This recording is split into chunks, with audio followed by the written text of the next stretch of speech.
I'm not like other girls. I hate wearing dresses. I'm allergic to the color pink. I don't play with Barbies. I prefer video games. You're not special! In my adolescence, I thought I was better than my more feminine classmates because I wasn't very girly. And it wasn't until about high school that I realized I needed to knock that junk off. With time, I found myself drawn to dresses that appealed to my sense of style, and some of them happened to be pink. I grew appreciation for the idea that looking cute wasn't just for the boys that I fancied, but for myself. But more than that, I was finally gaining the hindsight to see that I was never better than the little girls who took to feminine tendencies sooner than I did. Now, I could go into gender roles being shaped for us before we're even born and the consequences that can bring, but there are plenty of channels that cover those conversations with far more knowledge and insight than I can offer. So I'll leave that to the professionals and get right back on topic. Barbie versus video games. Wait. ¿Por qué no los dos? Barbie video games. While I did have a handful of Barbies that I can recall playing with, I took more to Tinker Toys or Bionicles when it came to analog playtime. However, video games such as Crash Bandicoot or Spyro the Dragon dominated my interest just as soon as I was introduced to them. And while I did fancy myself a badass for not being into Barbie dolls, I was not above playing Barbie video games. I only had 2 of these games, but I played them until they couldn't be played no more. Yeah! Today I'd like to share with you those very games, although they are copies I bought on the internet because my original copies are, well... Yeah! I'll be starting with the one I played for goofs more than anything. Barbie Magic Hairstyler. Oh yes, little Olivia, you are so much cooler than those other girls who play with dollies. Now, go on and boot up the game where you play with the dolly's hair and do their makeup. Welcome to Barbie Magic Hairstyler. I honestly have nothing more to preface this with than it being a game where the player is Barbie's magic hairstylist. You start the game by taking your pick from which Barbie will be your client. Barbie, Kira, Teresa, and Christy. Try not to think too hard about it though, because it's all the same person. Hi, I'm Barbie. Hi, I'm Kira. Hi, I'm Teresa. Hi, I'm Christy. Once you've chosen your victim, you also get to decide which special occasion she's gotta gussy up for. Costume party, dream date, wedding, or career.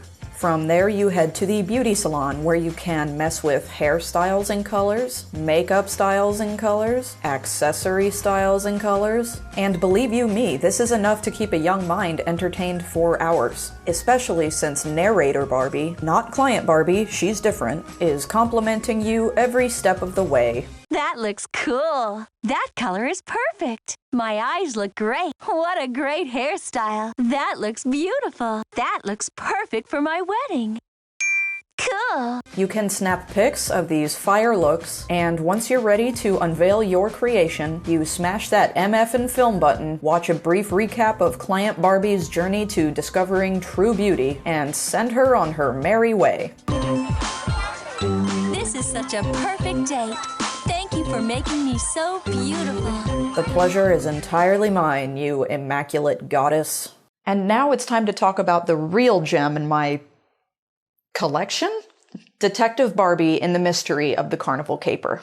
It wasn't till I was making this video that I was even aware that there was more than one Detective Barbie game, which makes perfect sense since Mattel has its core audience down. They've been making the same doll for young women in different skin tones and costumes for decades, so of course there would be a high chance for young women of the electro-centric generations to be attracted to a Barbie game. If Barbie can be an astronaut as well as a dentist and crime scene investigator, well, so can I. And the games didn't stop with Windows 95. Heck, you can get Barbie Dreamhouse Adventures in your app store right now.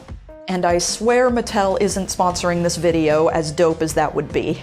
I'm just saying Barbie has no intention of going anywhere. But if I could get a quarter for every time I say Barbie in this video, that'd be pretty rad.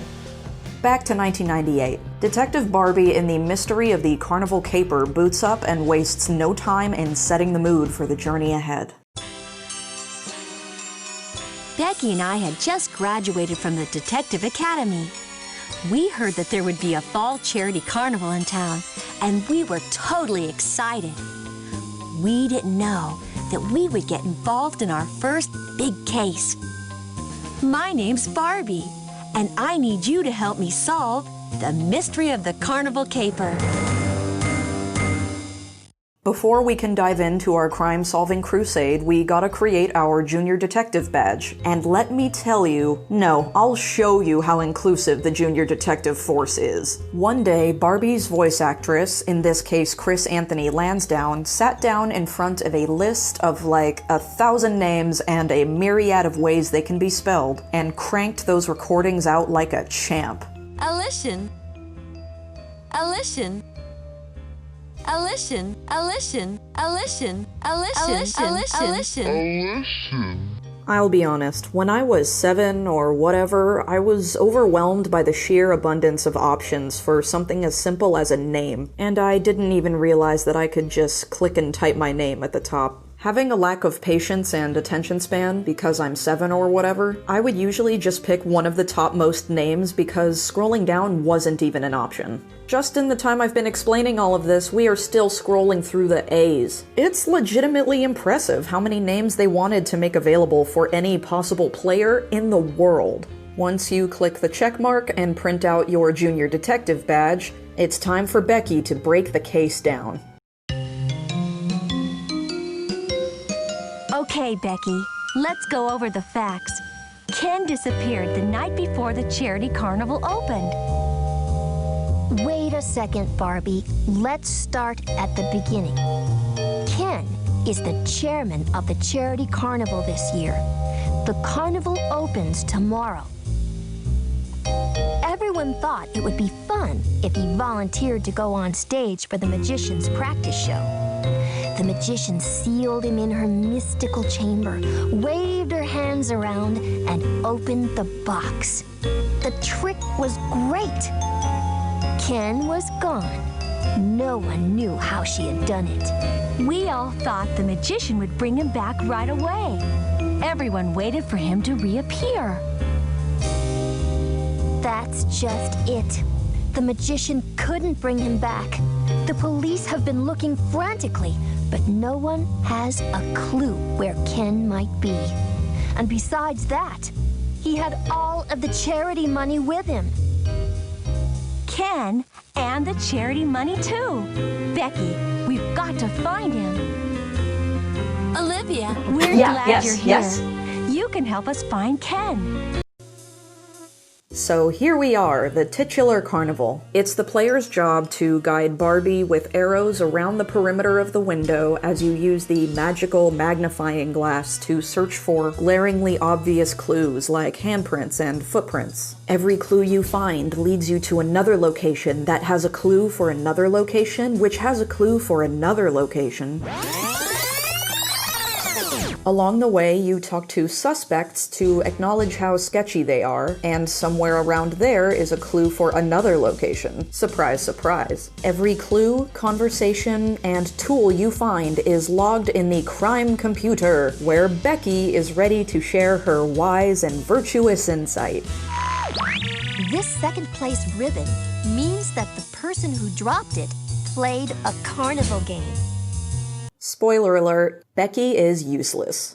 There is a surprising amount of ground to cover in this game. Indoors, outdoors, secret passageways, private quarters, and then some. The rides and mini-games are accessible at any time for the player to experience, and each attraction has its own soundtrack. All of them are awesome in their own way, some lamer than others, but it's easy to tell that each track was made with love. But here's the thing. When the clues lead you and Barbie to a certain ride, the Spotting the Suspect theme plays.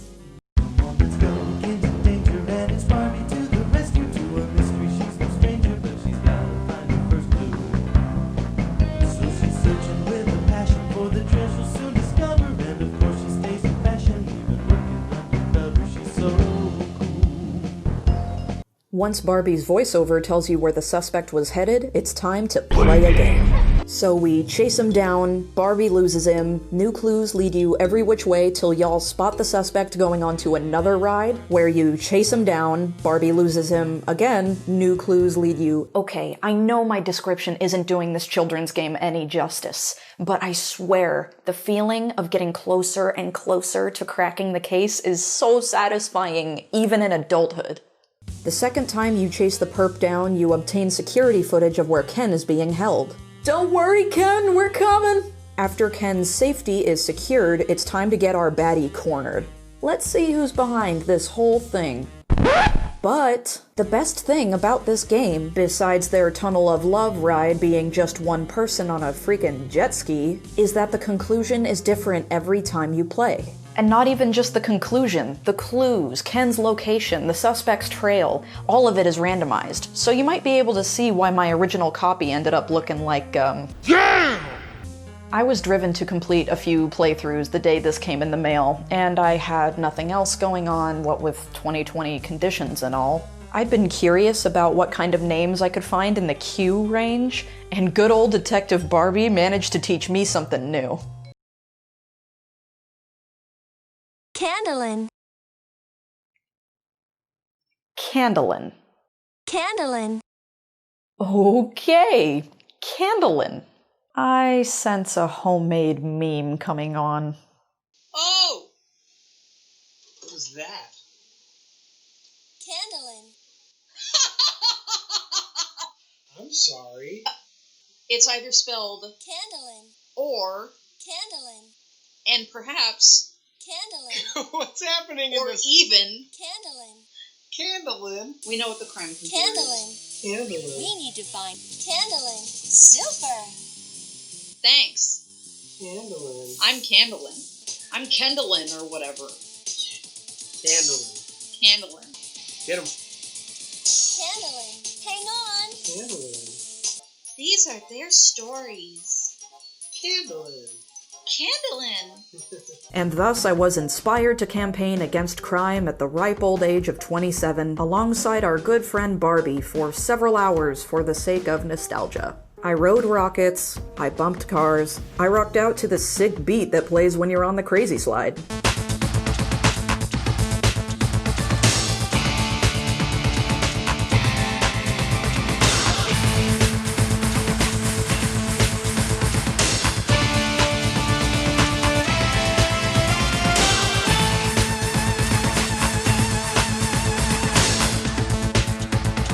This was an awesome experience for me, and I hope I am able to toss this nostalgic spirit bomb to at least one person out there after putting all this loving energy into a video that'll get lost in the internet within minutes of posting it. So, thank you for your time. I look forward to sharing another silly thing with you again soon. And an extra special thank you to everyone who viewed my Brigsby Bear video and reached out to me with their love and support. You guys are the best. I have also included a link to my donor box in the description of this video for anyone feeling generous enough to donate a quarter for every Barbie mention. It's $8 even, including the one I just said. You know, just in case. And since you so awesomely made it to the end of this video, have a bonus chuckle before you go. I'll catch you on the flip side. So this was 98. This came out the same year as Pokemon Press. Wow. 98 was a good year for games. Here's an example of Barbie Adventure Detectives competition at this time. Legend of Zelda Ocarina of Time, the original StarCraft, the original Half-Life, Baldur's Gate, Banjo-Kazooie, Metal Gear Solid, Grim Fandango, Thief, Resident Evil 2, Fallout 2, Olivia, it's Crash Bandicoot, is that 2? It would be warped because he's on the bike, but it doesn't look like it says anything. F-Zero X, Sonic Adventure, the original Spyro, Mario Party, the first Mario Party came out this year, Tomb Raider 3, the original Soul Calibur came out in 98. Oh no. Gex. Man, what a great time. And Barbie is clearly on top of that